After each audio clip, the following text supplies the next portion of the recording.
Citizens Media Agency, please contact Ray E. The members of North Central Indiana area of Narcotics Anonymous welcome you to the second annual We Grow With Love Convention. We would like to thank you for joining with us in this celebration of recovery. We're deeply grateful to Narcotics Anonymous and find great joy in being able to express our gratitude here with you, our family. In Narcotics Anonymous, we are certain that when we come together to share our lives and our love with each other, a miracle happens. Our recovery takes hard work, courage, and commitment. Those are the things that carry us through as we seek the spiritual growth that comes from working the 12 steps. Never alone, we do this together and for each other, knowing that we need each other, because more than anything else, we grow with love. The preface to the basic text begins, the full fruit of the labor of love lives in the harvest, and that always comes in its right season. For us, our season has come. Would someone please read why we're here? Hi, I'm an addict. My name is John. Yeah. Why are we here? Before coming to the Fellowship of NA, we could not manage our own lives. We could not live and enjoy life as other people do. We had to have something different, and we thought we had found it in drugs.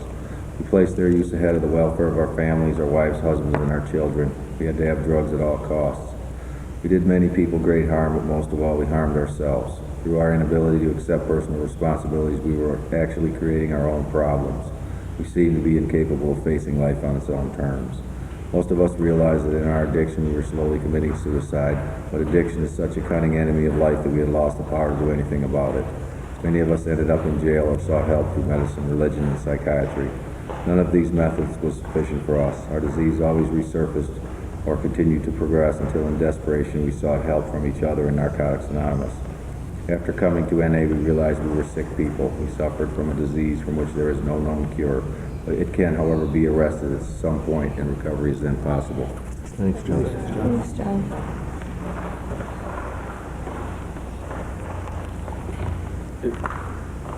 Is this the speaking first? Sean is speaking first? Go by the schedule. I'm still nagging Roger. All right.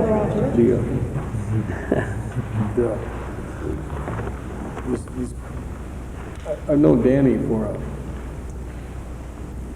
a little over 4 years, maybe 5. And the first time I met him, we both shared the same sponsor.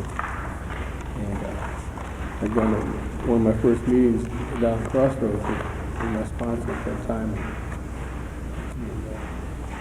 And I was really impressed with what he had going on in his life then and where he was at. And then I lost track of him for a few years. And then the next time I run into him, he's my sponsor's sponsor. So it was quite a switch. He just got so much to give. And at this time, I'd like to introduce Danny.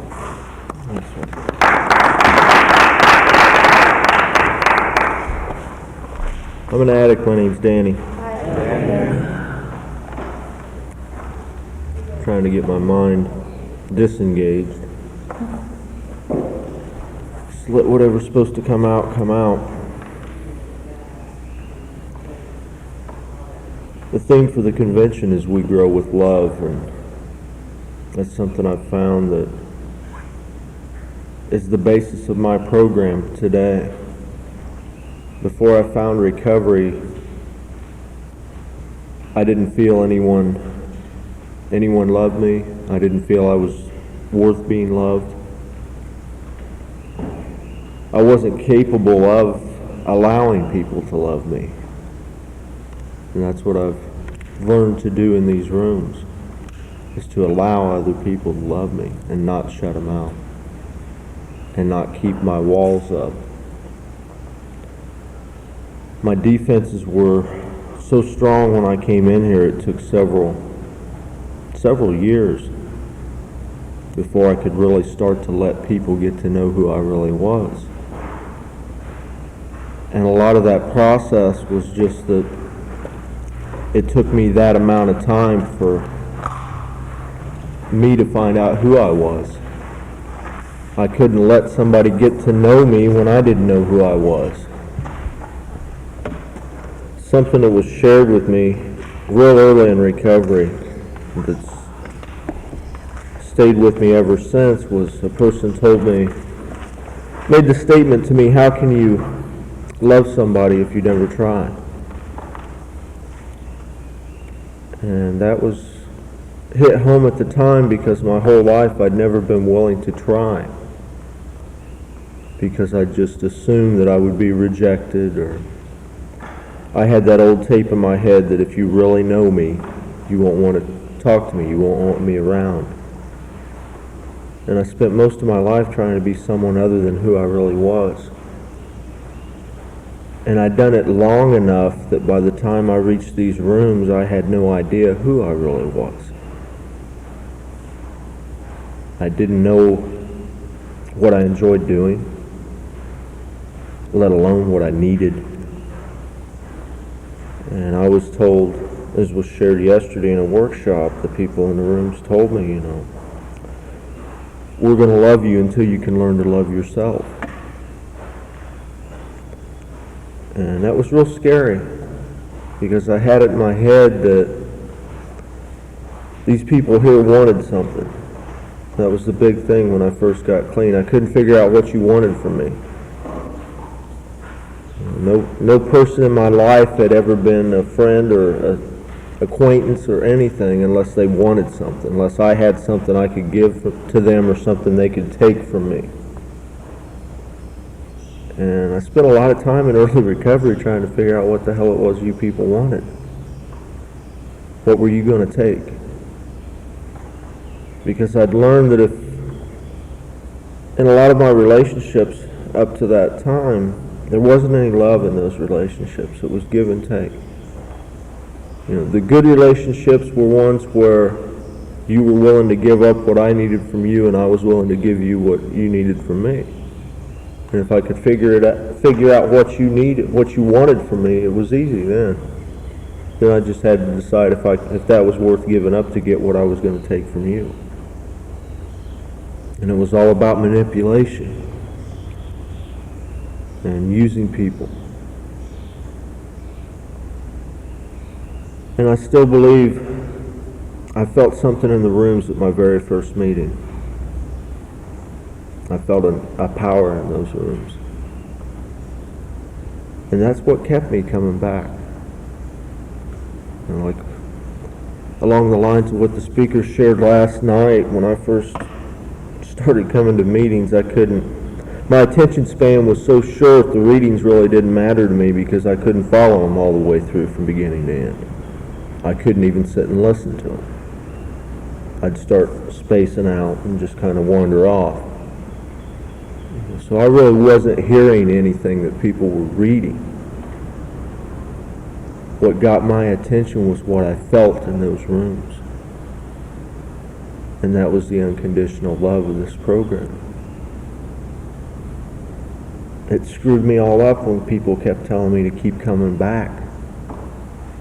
Because for so many years I'd heard people tell me to get out and don't come back.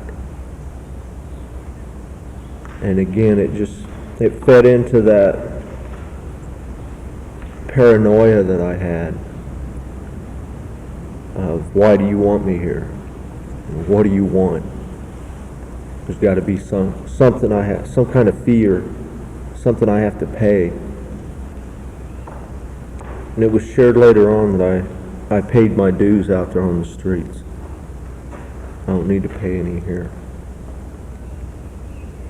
It's real important for me today to share that unconditional love with everybody that's in my life.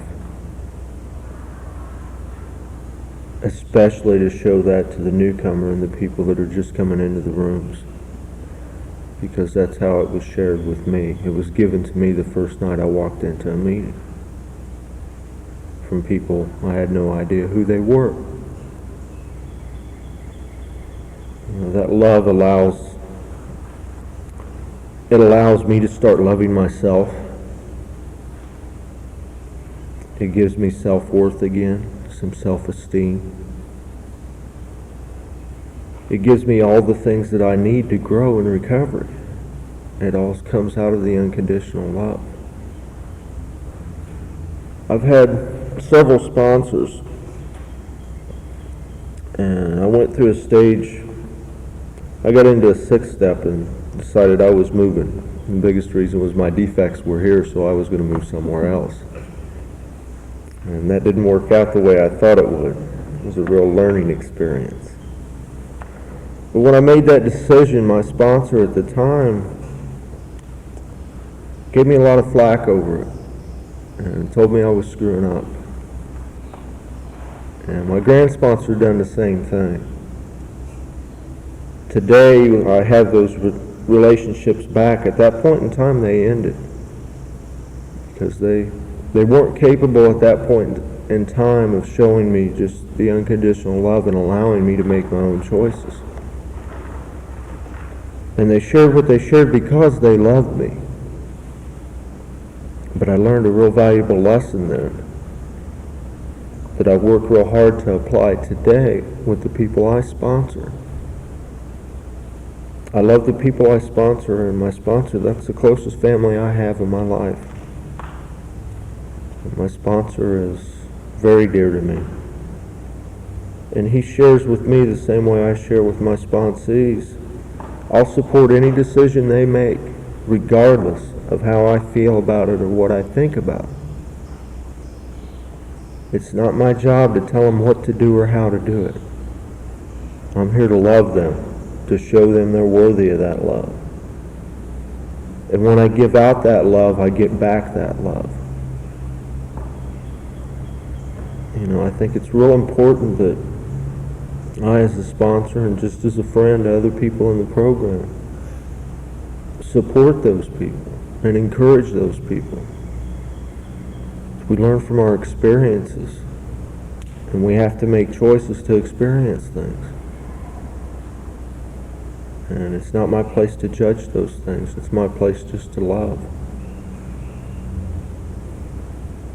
And the more, I guess, the way that I got to where I'm at with that was just a lot of people sharing that type of love with me. You know, at that point in my life, there were other people who supported my decision. They didn't agree with it. They didn't want to see me go. They didn't want to see me do what I was doing. But they loved me unconditionally. And they let me know that regardless of what happened, they were still going to love me. And that was very important because I was real scared at that point in my life, and I needed to know that. I moved to another area and I didn't know anybody.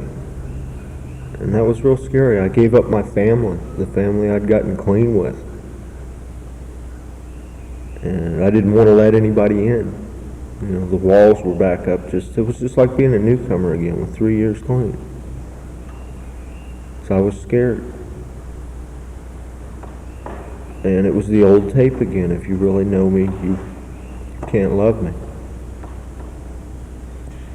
And I met two people while I was down there that I got close to. And they were people that were capable of showing me that unconditional love and giving me the room to grow.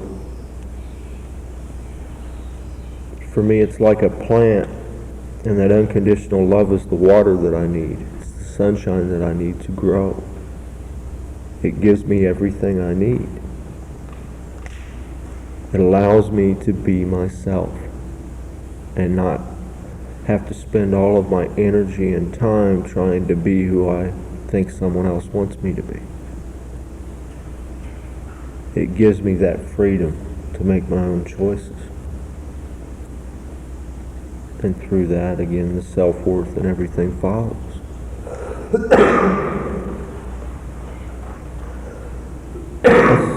I learned a lot about the love of the people in this program through a real painful experience a few years ago.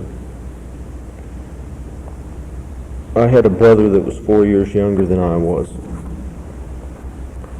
And we'd both been in active addiction together. The first year I got clean, I'd take pamphlets from meetings and put them in his room, in his car, and all kinds of neat little things, trying to carry the message. And I loved him very much, but I couldn't save him, and I had to let go of that eventually. And I had to just learn to love him where he was at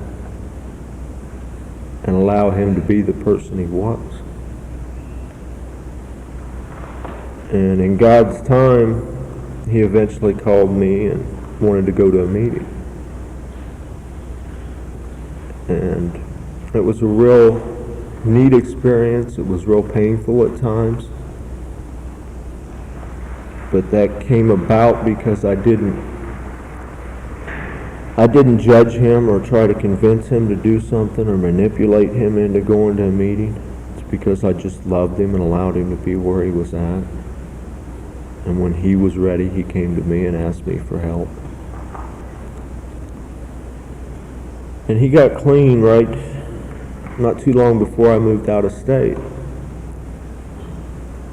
And I'd been real involved in service work for several years at that time. And at first, everybody knew him as my little brother. And through my moving away, that gave him the freedom to recover as his own person and not as my brother. And he passed away with a little over 2 years clean suddenly. And when that happened, I came back up home. And at the funeral home, there were addicts from all over, especially everybody in our home area, but there were a lot of addicts from other areas.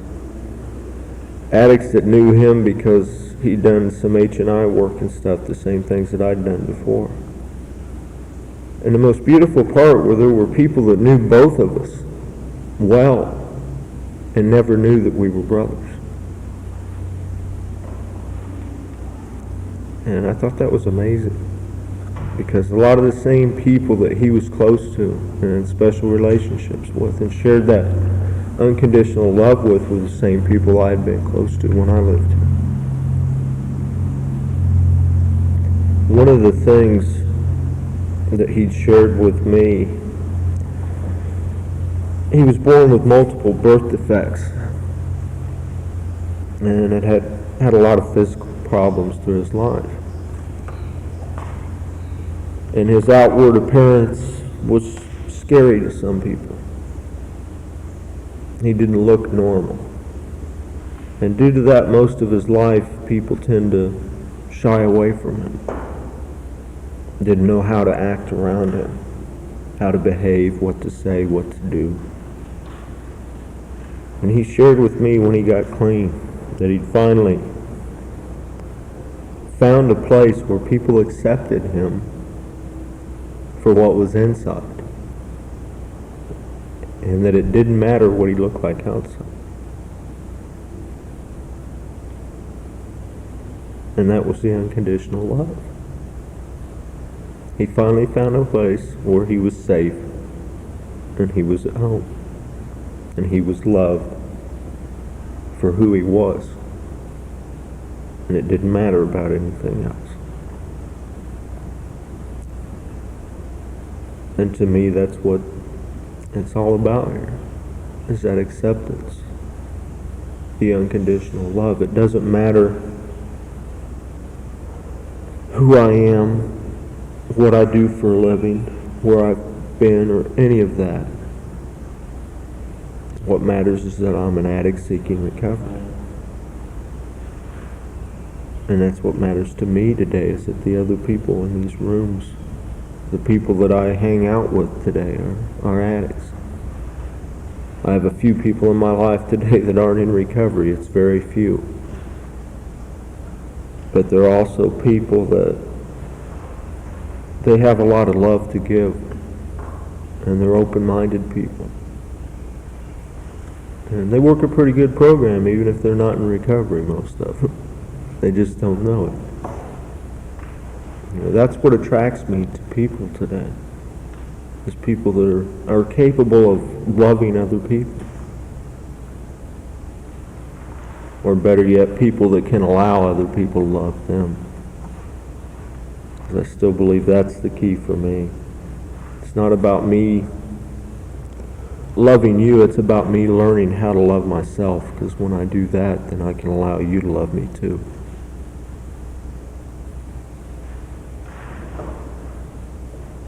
And it's going to be short because that's about all I have. Thank you. Thanks,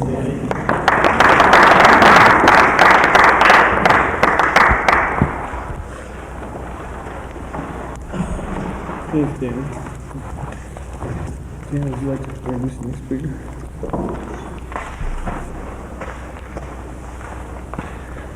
I'm an addict. My name's Jana. Hi, Jan. I've known this addict for about 5 years. And I guess when I first met her, I asked her to be my sponsor. And what I saw in her that I wanted was the strength and the courage and the stamina to fight for what I wanted, which was recovery. You know, at that time I really didn't know what recovery was all about, but I saw something in her that I definitely wanted. And I don't know, through the past 5 years, we've had our ups and downs, and you know, she's carried me, and I don't want to say carried me, I'd like to think that, but she has really supported me through a lot of pitfalls in my life, a lot of high times, good times. You know, she welcomed me into her family, taught me what a family was really all about. I had no idea, you know.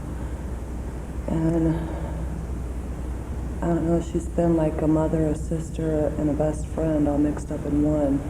You know, she's not my sponsor today. You know, and first I'd like to say that I believe that God put her in my life, and God continued to work through her as my sponsor and as a friend. And she's not my sponsor today, but she's still all those other things to me, you know, and I believe that was God working in my life too. You know, she's a very special person, very caring, and still strong, and still stubborn, and will confront me on all my shit. I know that'll give you Cheryl. Love you.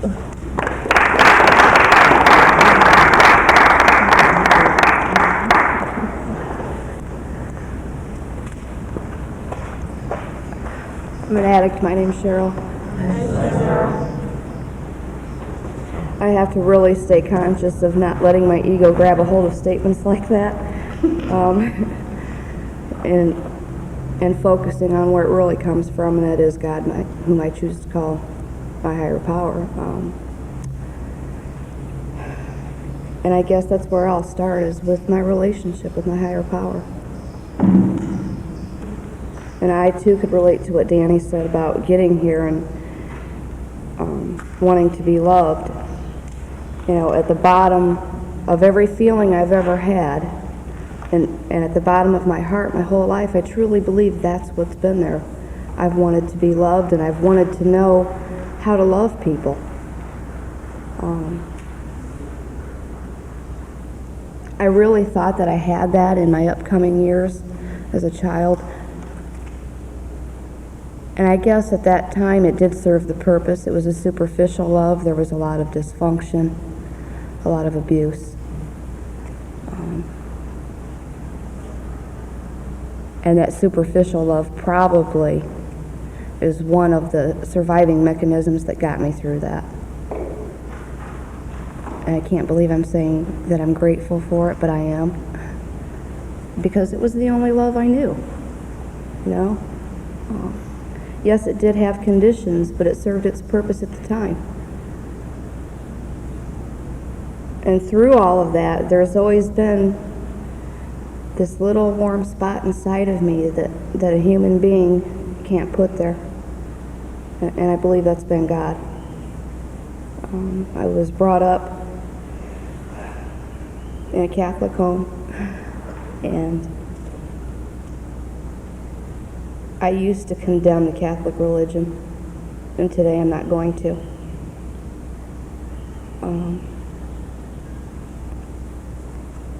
It was the foundation of my spirituality, and I'm grateful. I was taught about love. I was taught about forgiveness.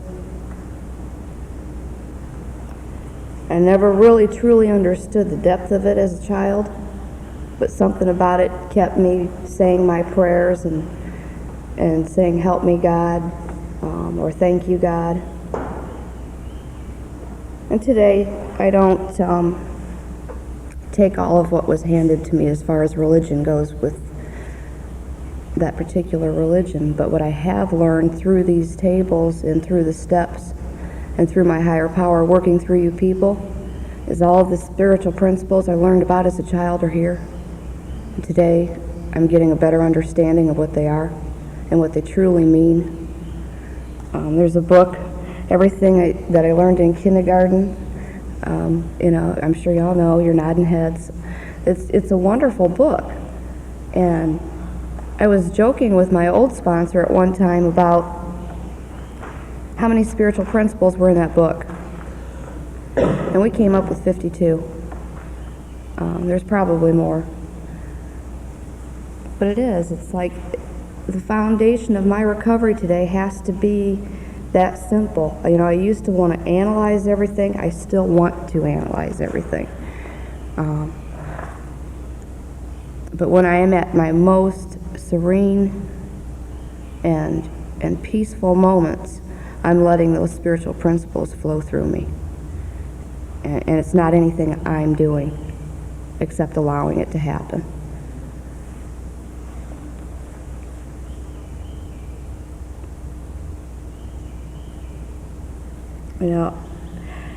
This convention is hosted by our area, North Central Indiana, and I have on our 5-year celebration of recovery t-shirt today. I love the bottom of it. It says, "Hug a miracle, hug me."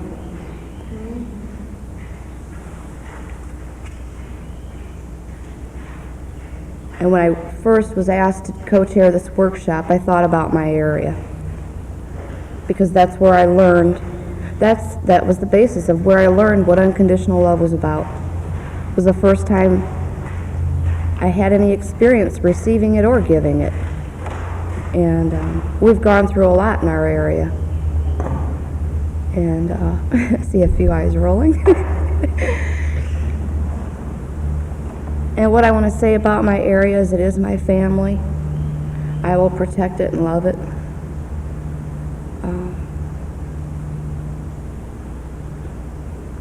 And I used to get into our area is so sick, and this subcommittee's not acting right, no, this group isn't acting right, and forever staying in the problem. And that's old behavior to me. Today I choose to be a part of the solution. I'm active in service work, and it's out of love. It's not about ego like it used to be. It's about love. And I do believe love makes things grow. It's as simple as if I have a plant at home that I ignore, it's going to die. Because I'm not watering it, looking at it, appreciating it, taking it outside for fresh air. It'll die. And then I could sit around and bitch about how it died and never have taken the time to be a part of the solution and keeping it alive. And that's how I feel about our area.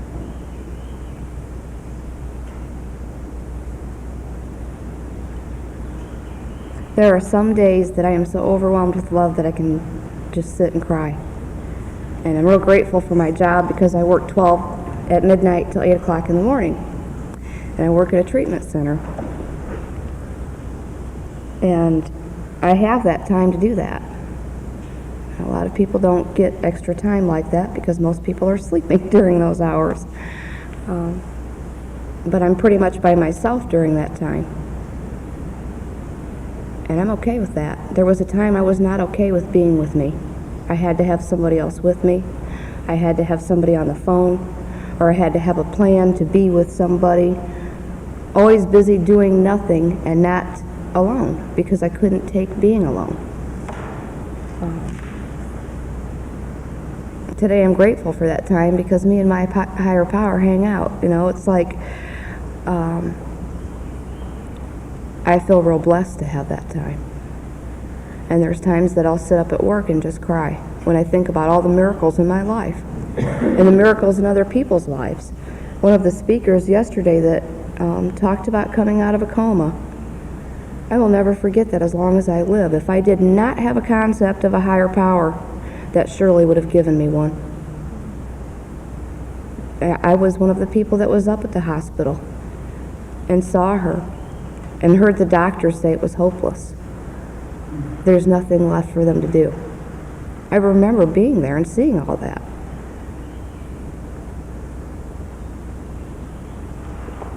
And the meeting that she talked about that we had that Friday night before she came out of the coma, I've never seen that many people be so sincere with love and compassion for someone.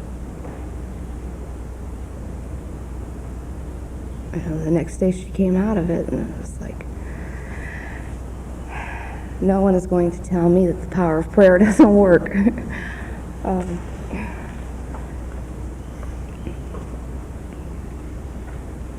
You know, I could sit here and go over many situations where I've had the little taste of what love is about, and to me, that's where I get a good understanding is appreciating all those little things. You know, before it was always the big one. Well, if you do this, then you love me, and if I do this, then I'll certainly show you that I love you. And that's not important to me today. I have gotten very selective in my relationships because of that. It is those little things. And it's not about me expecting things from people or putting expectations on them or wanting them to act a certain way. I don't have a lot of time and energy because of my schedule, because of my personal life. And I value the time that I do have. And I don't want to play games today. Those little things mean more to me than anything else.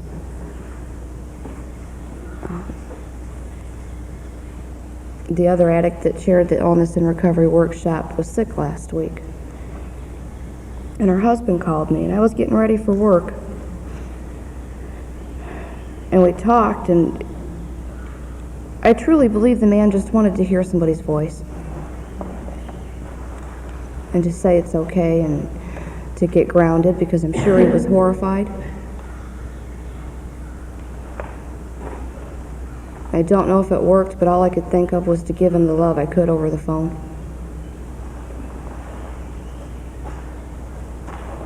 To let him know I was there and that I care. I didn't take time to do things like that before. It was always all about what I could get out of it. Well, either what I could get out of it, or out of fear of being rejected or abandoned, I wouldn't give it to you.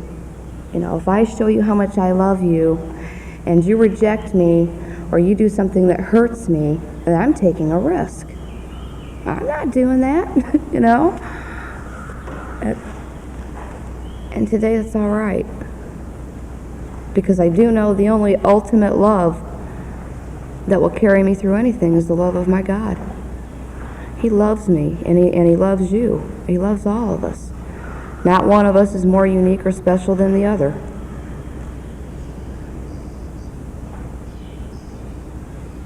And I've seen him carry other people through as well as myself and my children. And I cried last night after the meditation and let myself feel the pain of what I did not receive as a child. I grew up alone, ultimately alone. I may as well have been an animal in a forest,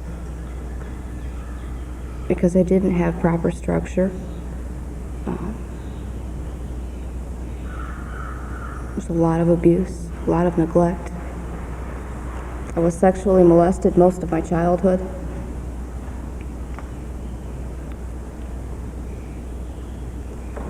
So when I grew up and I became a woman, what I knew about love was sex.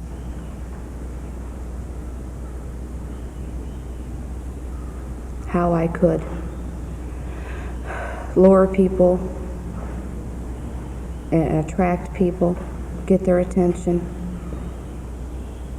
from my body language and from what came out of my mouth. And it was all sexual stuff. Maybe not directly, but that's what was underneath it, because that's what I knew was love. And today, when I see a woman in recovery that's new and starting to deal with those issues, I'm going to tell you what, I want to take y'all home. Because I know where you're at. I know what it feels like. I thank God that there have been women in my life since I've been clean that have loved me and taught me different. I remember standing outside of a park one day with a woman who helped me a lot with my survivor issues. And she got me screaming, "I am not an object." And the first time I said it, I was like, "I am not an object." You know, and it got louder and louder and louder and louder, and I cried so hard by the time I got done because it was the first time I realized I really wasn't. I was one of God's children, and God is in my middle, you know. He's always there. And I don't have to be that today. And I like to share that with other women, and I have done that. And it's not me sharing it with them, it's what somebody else has taught me through God.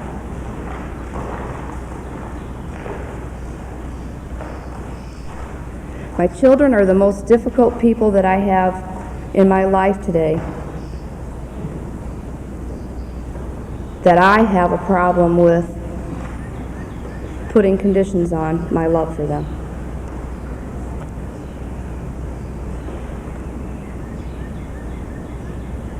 And I guess a lot of it is because how do I know to do something that I was never taught?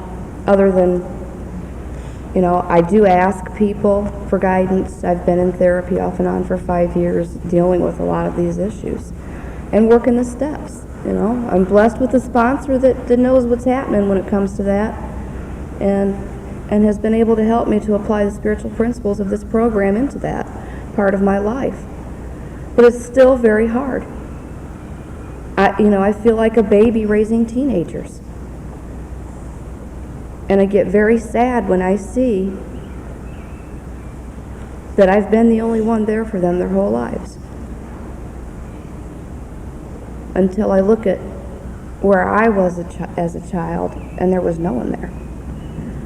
You know, so I do gain a little bit of gratitude that I am there today. I'm clean, I'm capable of being there. Doing different things with them, and it's not consistent, it's not all the time, but doing things with them that I always wanted to have done with me. I get real angry at God sometimes, and I'm not gonna lie about it, because I've had to do it alone for 9 years. And then when I look at the truth about that, you know, how in the hell is it God's fault? It's not God's fault. It's just the way it is. And yes, it is hard. I have some beautiful friends in this fellowship that have helped me and still do help me through that.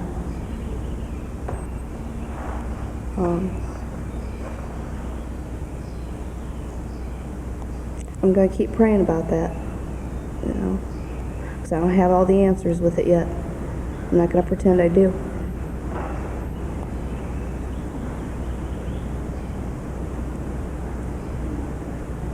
Grateful to be a part of this convention.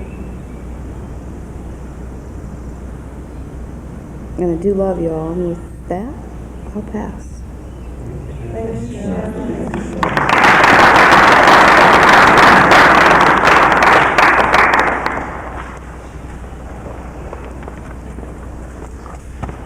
Yeah, right. All right. Before we open the floor for sharing, a new reminder of being taped. If you do not wish to be taped, let's know so we can turn the machine off. If you would like to share, we ask that you come up here so the tape, so the microphone can pick it up. Thank you. Thanks, Roger. Thanks, Roger.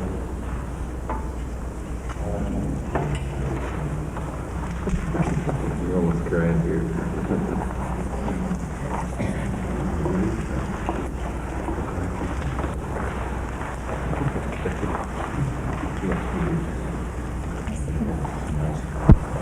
I'm an addict. My name's Debbie. And I haven't found any meetings like going on in different places, and it's like, I really need to talk about what's going on with me this weekend. And so I think this is a appropriate topic. I know that once I was in the program for a while, and I finally got free of the obsession to use and the obsession not to use, and I had to take a look at why I wanted to keep coming back here, if I wanted to, and what people were asking me, why are you still going to those meetings? And I had to figure that out for myself. I think I kind of decided on the goal that I wanted to, like you were saying, I wanted to learn how to give love and receive love and have real relationships. And that kind of made that my goal. And what I've realized this weekend is like, ooh, I'm starting to achieve it, or at least get glimpses of that in my life, and it feels really good. I had a lot of awakenings lately. I think writing a 4-step helped is helping. Imagine that. I think one of the biggest things that I've seen is that I've spent my whole life trying to find somebody that would make me okay, looking for that person out there that would make me okay, give me what I needed to be okay, because I never felt like I was full. And so I spent a lot of time trying to make people love me. I could never just let people love me. I had to make you love me. I was doing the best I knew how. I was giving love the only way I knew how. And what I see is that I was trying to trick you into loving me, because you wouldn't love me if you really knew. So I did things that I didn't want to do. I became a person that I wasn't until I didn't know who I was anymore. And it's just from being in the program that I've been able to start to see that. The biggest thing for me is that I realized that all those times when I was so busy going like this, trying to get everything I could, what I was missing out on is the giving and the joy that comes from that. And even when I would do something for you and you'd go, oh, I love you for doing that for me, I would know that you didn't really love me because I tricked you. And so it didn't count if you told me you loved me, because you didn't really know me, and so it didn't count because I made it happen. And so I lost out on all the real love that I was given because it didn't count to me. So it's like I'm learning all that, and I've learned in the program that I don't have to love you for what you can do for me either. I can learn to love you for just who you are, and I don't have to expect you to be perfect before I love you. I can learn to love you just how you are, and know that you're doing the best you can do, and start to see you as a person and not just for what you are to me. I've gotten, that's helped, and I've gotten an understanding of a higher power, and I've been through my struggles, and I really appreciate what you say, what you shared. I know that it's not appropriate for me to come here and endorse my personal beliefs, what path I take outside of NA. It's not appropriate for me to come here and tell you that's the path you need to take, but I feel for me that it's also not appropriate for me to come up here and condemn anybody else's path. We all have the right to choose our own places, and if I come up here and I, say that this doesn't work or that doesn't work, and you're sitting there and it's working for you, I know for me, a lot of times I looked at myself and I thought, I'm doing something wrong. Religion isn't spiritual. I must not be spiritual if I'm practicing that outside of the program, and it's really been bothering me lately, so I need to get that off my chest. So, I appreciate being able to follow my own path, and I respect you for finding your own path, because that's what it's about. But anyway, I've come to terms with who my higher power is, and started to believe that he loves me, and I've taken the risk, and in the third step, and given him, dared to believe that he cared for me, dared to believe that he would care for me if I turned things over, and my faith has grown. It's amazing to me lately. I'm in a relationship with a partner and with a man, and I keep seeing myself trying to want him to prove to me that he loves me. And like a couple weeks ago, it dawned on me. He asked me, "Do you know that I love you?" And I really started thinking about it, and I decided, yes, I do know that. And it's not from anything he did, it's because he tells me that he loves me, and I trust him. And that's enough, and he doesn't have to prove it. And I was like, wow, that's amazing, you know? And I know that I love him for who he is. What's happened for me this weekend is that I see how much time that I spend looking at my outsides and I spend a lot of time in self-loathing, self-hating, comparing myself to others. You know, a lot of my time is spent on obsessing about the way my body does not look the way it should, you know, according to the magazines. And I spend a lot of time hating myself for that, and I'm tired of it. I'm tired of kicking myself in the butt for not being somebody that I can't be. And so what dawned on me, you know, I've been like waiting for me to get good enough to love, because they told me that they would love you told me you would love me until I love myself. So I've been waiting for me to get good enough to love, and you know, I guess that I finally have realized that I can make the decision just like I am, just right now. And it is a choice. I just kept waiting for it to happen, but it's just like it was a choice for me to allow God into my life, to allow my sponsor into my life. It's a choice for me to, you know, and to love them, take the risk to love them. I can make that choice for myself.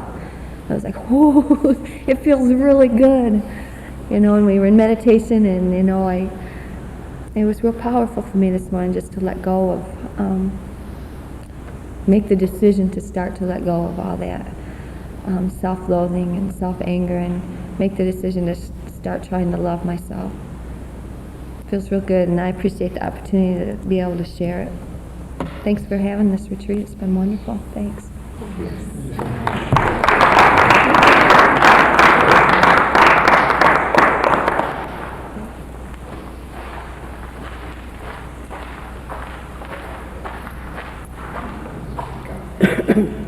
I bet y'all tired of me, huh? First, I'd like to give thanks to the God of my understanding for waking us all up this morning for another nice day. Thanks Cheryl and Dan for sharing. My name is Valerie, and I'm an addict. We grow with love. That's where I'm at now. I gotta first start off by saying I grew up in a dysfunctional family. My mother was a heroin addict, my father was alcoholic. Got kind of like a cold. All this fresh air I'm not used to being out here in the country.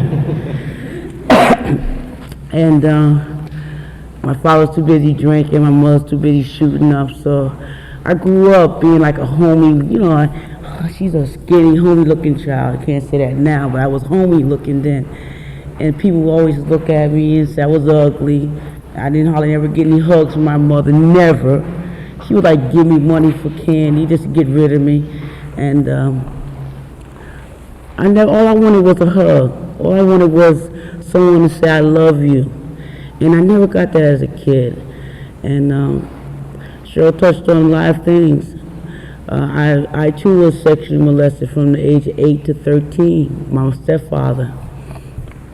And every time I get with somebody, as far as the relationship was concerned, I would always doing things. I would flip backwards. I would, you know, doing a lot of things just to win love, people pleasing, you know, literally kissing ass, you know, just, you know, something comes up, I would say, I'll do it, you know, just so somebody could say, oh, Valerie did that, you know, we like Valerie, Valerie can cook good, and I was, you know, feeding on that. I was just taking crumbs.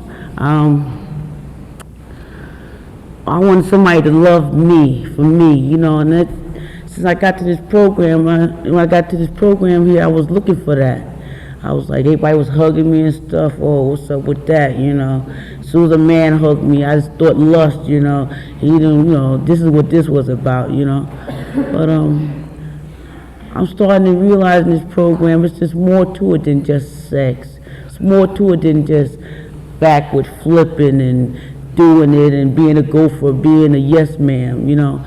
And people are actually caring about me, my recovery. Those hugs are really getting to be genuine now. They're just not, oh.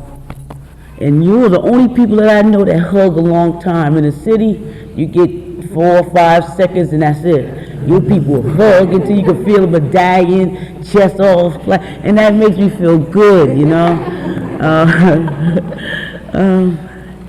And that was one of the reasons why I went out. Not went out, but that was one of the things I was missing in my life as a void. I'd be getting high and stuff, because you can see 2 drunks going down the street hand in hand. I'd be there, if she has somebody, why I can't have nobody?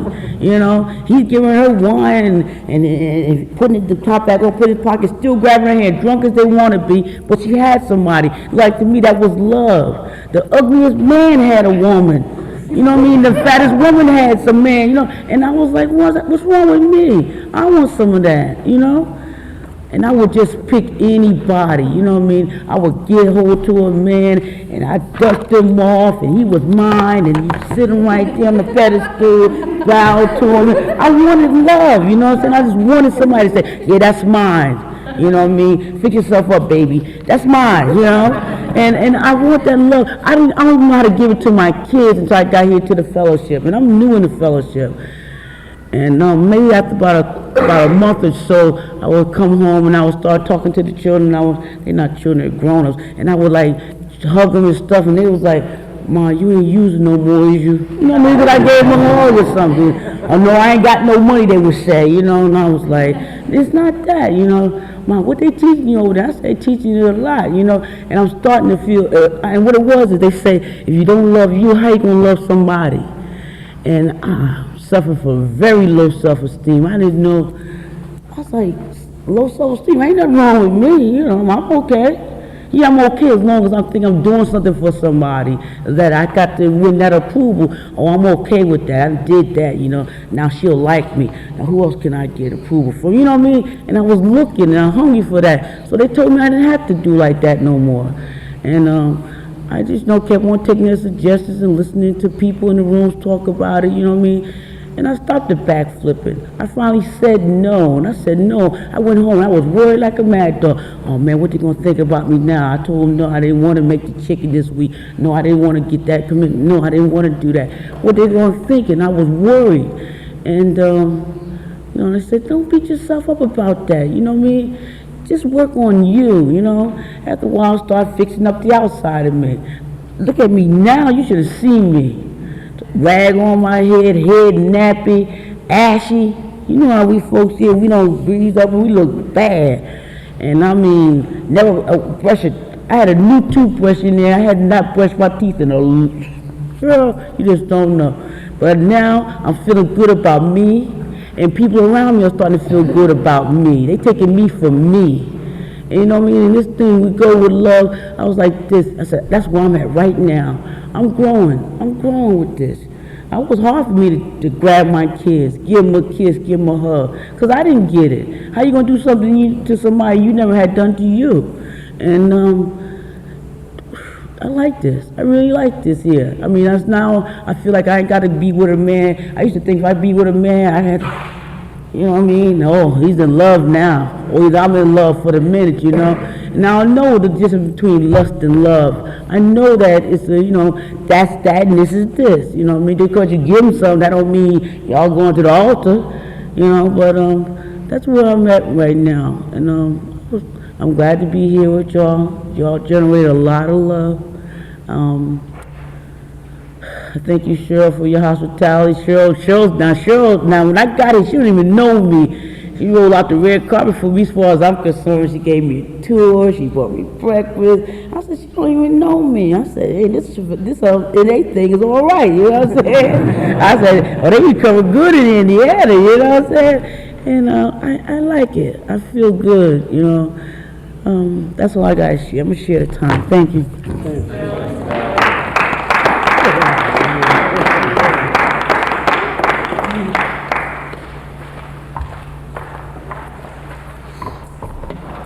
I'm an addict named Connie. And when I seen the theme for this convention was Grow with Love, it really took me back, you know, because when I got here, my life was so void of love that I had no idea. Like a lot of addicts, I thought sex was love. And like a lot of addicts, I was molested as a child. So I was set up to perform. And I always thought if I could perform good enough, that I would keep this man and have love in my life forever. And you know, it talks in the basic text and in our readings that after we got here, we realized we were sick people. Well, after I was here a few years, I realized I was real sick. You know, real sick. And I'm working on that area in my life right now. And you take someone who's performed from a real early age, and through a sponsor that I have who has worked through this, she told me that I don't have to do that anymore. So I quit doing it. And what I found was love. You know, I have a relationship with a man in my life today, and he loves me for who I am and for what I am. And it's the only relationship that I have ever been in that I have been honest, that I have been faithful, that I have been all those things that I always thought everybody else was, you know, to the best of my ability. And we really do grow with love. That's why I'm here today. You know, my biological family was having a get-together and they wanted me to come, and I know what I need today. And I know where to get that today. And I'm like a lot of people at this convention. I don't know anybody else here. You know, I was able to come up here to this convention with a man from our area that I know, knowing that he did not expect sex from me. And that is a gift. That is a gift that recovery has given me. That is a gift that the men in the fellowship have given me. That, you know, Connie, we want you to come with us. But, you know, and that's all. You don't have to do anything else. And there is so much freedom in that. And this is a wonderful convention. I love this. It is so free and so open. And for me to be here and not to know anybody, I have received so many gifts, so much love, so many hugs. You know, it's just wonderful. And just to talk a little bit about love, this is real hard for me to say. I have 2 children, and one of them I have always loved since the day I had that child. And I have another child that I have a real hard time loving.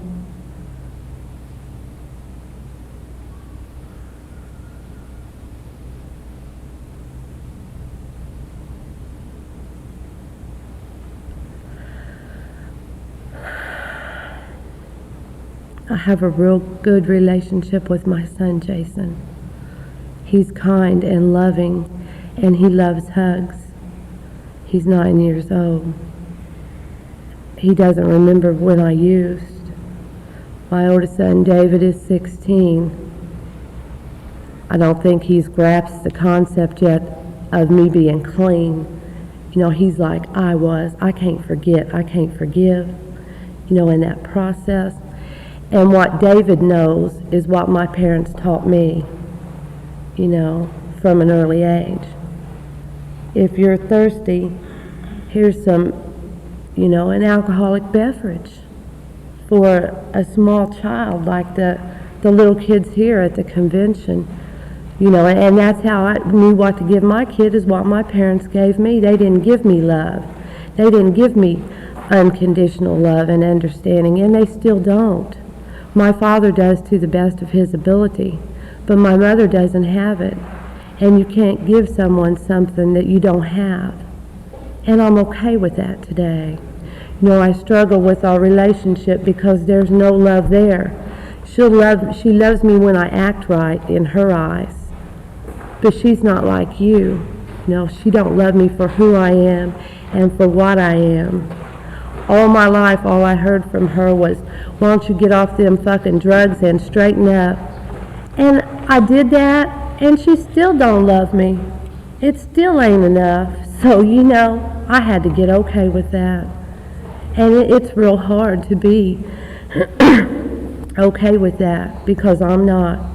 But to accept it doesn't mean I have to like it, you know, and I have to let go.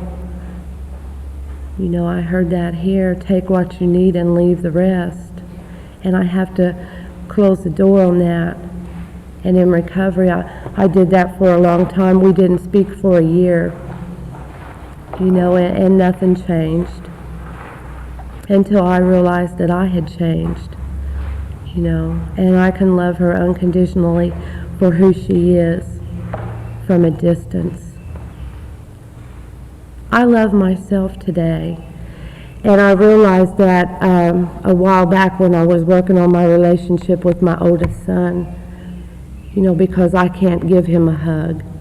I can't talk to him. The only time he wants to have a conversation with me is when he wants some money. And there's no love there.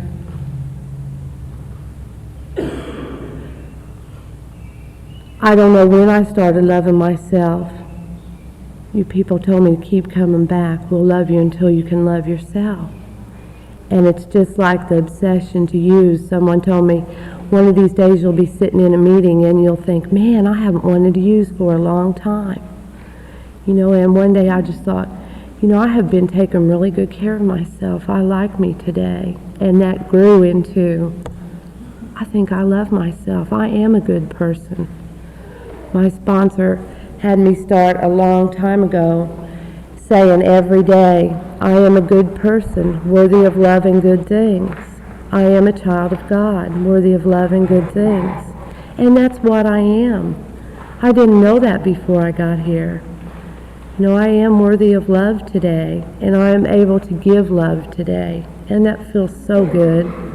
I just wished I could give it to my mom and my son. But you just can't give somebody something that doesn't want it.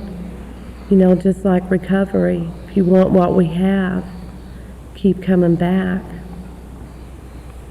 That's all I got. Thanks for letting me share.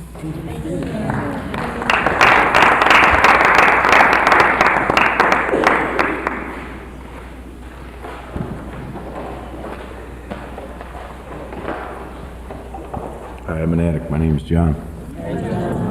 I'm from Michigan. You know, I remember I used to say I'm from Detroit because it was tough, you know. And I don't have to be tough anymore. And I remember being here last year with 5 months clean, and I didn't really, you know, there's been a lot of talk about the readings and how you didn't really hear it because your attention span really wasn't there. And I could really relate to the difference in my attention span this year, you know. And I can really relate to the love from last year to this year, you know. I came into this fellowship and I had a lot of hate, you know, and that's why I came to this workshop, because that's what I had the most, was a lot of hate. I hated myself. I hated life, you know, and but I wanted to quit. I didn't want the pain anymore, you know. I hated the pain, you know. Amazingly enough, the pain got real bad, and today I love the hugs, you know, and there was a time where I didn't want a man to hug me. I didn't want a woman to hug me. I hated everybody. And these hugs and this unconditional love have taught me how to love myself again. It took a long time. It took an awful long time, you know, and I think that, you know, as much as I didn't want the hugs, I just wanted to quit getting high, and I wanted to stop the pain, and if that's what it took, it was all right. There's such a bond here in this convention for me, you know. There's so many people that love me and care about me, you know, and it's like a reality dawned on me that there's so many people that are watching me, you know, that truly care about me. You know, and a lot of people talk about families, and I come from a pretty good family, but I think my father was just raised up with love, but not unconditional love. There was never a lot of hugging in his family, you know, and my grandparents are dead, and it hurt my father. You know, I know that there was a bond of love there, but there was never that hugging and affectionate love. So he's been raised up that way, you know, and you people taught me that we grow with love, you know, and I wanted to change my family also, you know, and it was real hard for me to do that, you know. To get a hug from my father was something my little sister's been trying forever and ever, and I used to laugh at her when I was using, you know, men don't hug kind of thing. You know, when I got a real big hug from my father at Christmas time, you know, and it was a good hug, the kind of good hugs we get around here every day, the kind of hugs that we take for granted. And it was in front of the whole family, and I'll never forget the day. And the look on her face was worth, you know, more than money, because she had tears coming down her face. And I went and gave her a hug. You know, and we grow with love in every area of our lives. You know, something that I pushed away for a lot of years. You know, I've always wanted love, but didn't know how to get it. You know, and when I didn't know how to get it, I needed to fit. You know, to fit in. You know, I wasn't a people pleaser. You know, I ran around getting high with people because I wanted to fit in. You know, I wasn't accepted. And today I don't have to do any of that. You know, all I have to do is love myself and show that I love myself by staying clean. And other people are attracted to me, and it's real nice. You know, and I can give those long hugs, you know, in Michigan and Indiana and wherever I go. And you people taught me that. You know, we grow with love in so many areas of our life. Children have taught me how to grow with love. You know, I remember using and being around children and not really caring what they had to say. You know, they were in my way. You know, today they could eat up my whole day and I don't get anything done, and it's all right because they teach me so much love, you know. I'm like a big old kid. I'll play with kids for days and days. Babysit, that pay me, you know, there's no amount of money that they could pay me for the love they give me and what they teach me. You know, children are wonderful. You know, everybody here is real wonderful.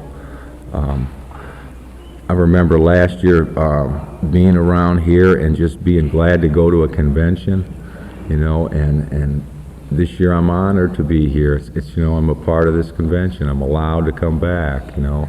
It's a reunion kind of thing for me. I remember when I finally felt like I was part of Narcotics Anonymous, you know.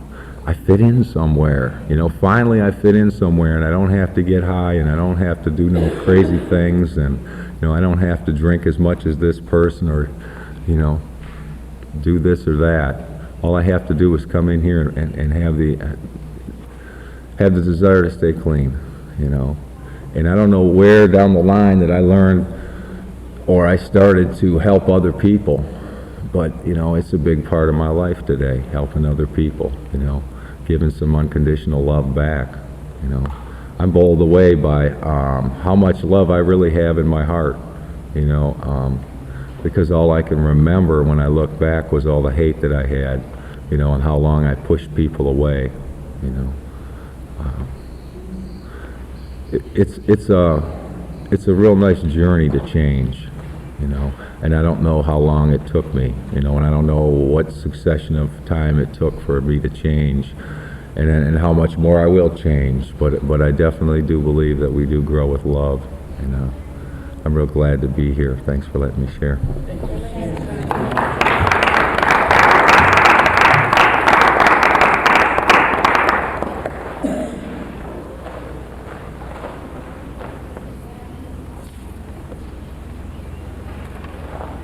Can I help me close this workshop with a group hug on Serenity Prayer?